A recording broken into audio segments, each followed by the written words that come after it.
Please make sure to like, comment, and subscribe. And if you want to help support this channel, it won't cost you anything. All you got to do is use the links in the description if you want to get any of these parts for yourself. Hey, what's going on? Rich back with another awesome video for you. Today I'm going to show you how to replace a carburetor on a Briggs and Stratton motor. Now, most motors you're going to find on lawnmowers today, whether it's a Toro, whether it's a Pool-On Pro, whether it's a Husqvarna, Craftsman, they're all going to have a motor similar to this.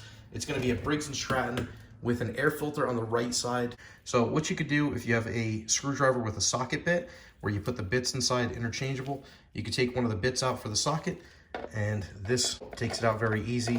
I just put a brand new filter in, so it's gonna look good, but make sure you keep that clean. You're gonna have two more the exact same size, 1, 2, and depending on your motor, you might have one more on the bottom, but typically you're just gonna have two. So once you get these two screws out, these little bolts, then you have access to the carburetor. I have the whole mower tilted to the side, raised up in the air.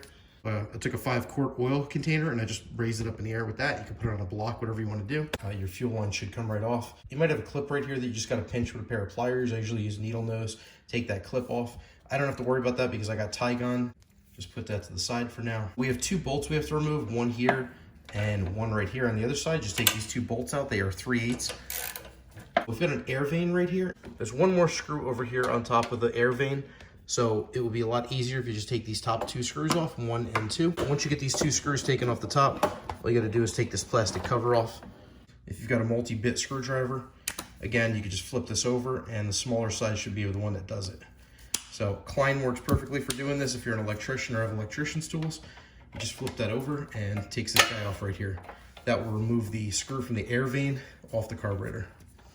So that takes care of that. All we have to do is take off this one piece of linkage.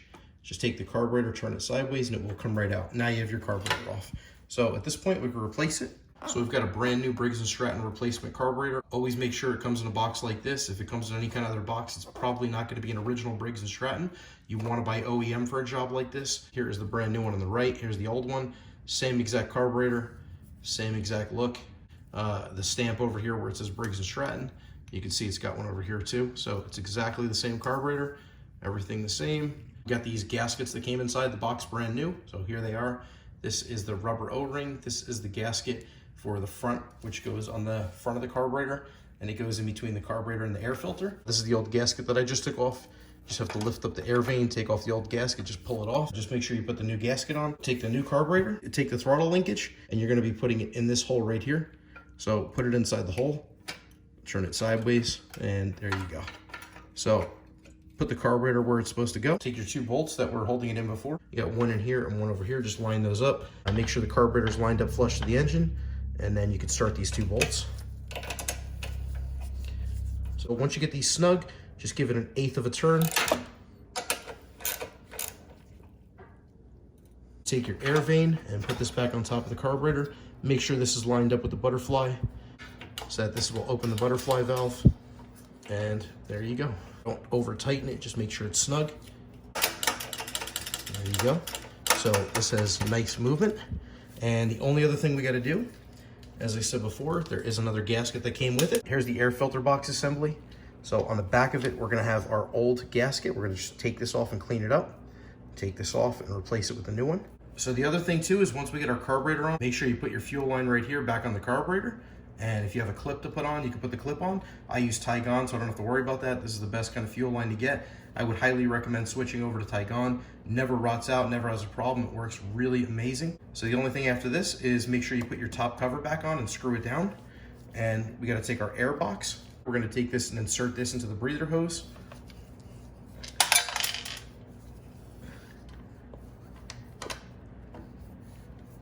Okay, so just tighten these bolts down evenly. Don't go too much, just get them tightened all the way down and then do about an 1/8 of a turn. Same way I showed you before with the ratchet. If you have an air hose or you got a can of compressed air, just spray that, get everything out.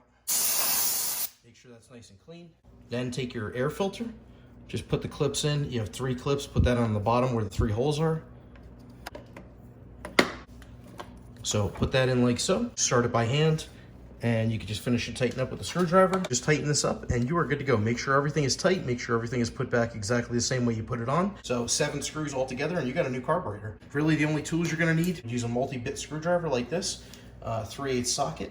in case you need it to take the gaskets off, maybe get a pair of needle nose pliers. But other than that, that's about it. We're gonna have an awesome season this year cutting the grass. Just put some gas in and you're good to go. Make sure to check out my other video with 5 tips for a spring tune-up, how to get the thing running really great for the whole rest of the season. I have a whole lot of other lawnmower videos you can check out, get everything up and running, how to change the wheels, how to change the blade, the transmission, everything you could think of, I do in all my videos. And if you wanted to pick up any of the parts that I showed you in this video, I'll leave some links down in the description. Make sure to click that like button, subscribe to my channel for more awesome content, and let me know if you have any questions or comments in the section down below.